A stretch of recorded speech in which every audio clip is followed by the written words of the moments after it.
Agricultural literacy is simply understanding where our food, fiber, and fuel come from and how agriculture impacts our daily lives. It means knowing how food is grown and raised and how it gets from farm to table and how farming connects to the environment, economy, and communities.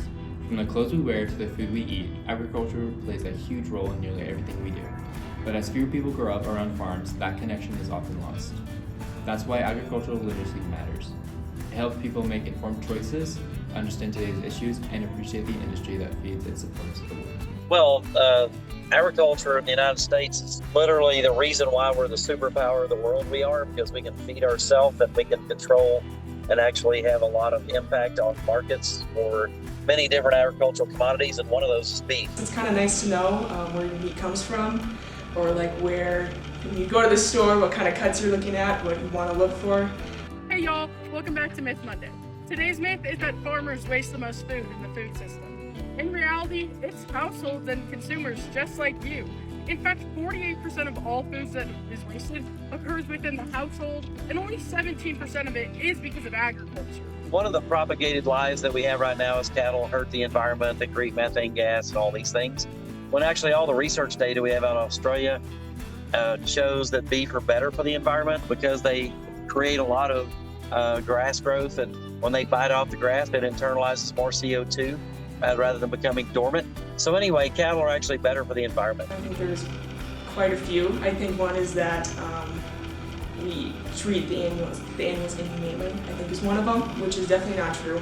I think the people that care most about animal welfare are animal science people. I think they really go above and beyond to make sure that the animals are being treated properly. I also think people tend to think that red meat is like really unhealthy, and like that can be kind of a downside, and people kind of maybe want to stay away from red meat, when in reality that's not necessarily the case. FFA is something that any kid can do that do in ag class, and FFA is the Future Farmers of America, and it's more than just to farmers, it's for anyone. Kids can do different things like proficiencies in like beef placement. Well, FFA and 4-H is the ground. It's basically the boots on the ground. It's the best way to make change in society is to train people from a young age.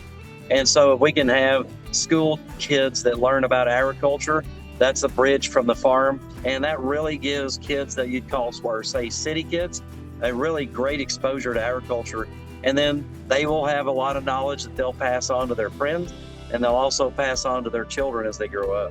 I'd say just get involved in as many things as possible, like especially with FFA and 4-H, there's a lot of different things you can do within there. I was never a part of that. That's something I definitely wish I would have been a part of. But really, it doesn't matter how much you know about it, even if you know nothing, it doesn't matter. Just go do something. Go find something that interests you and just go wild with it.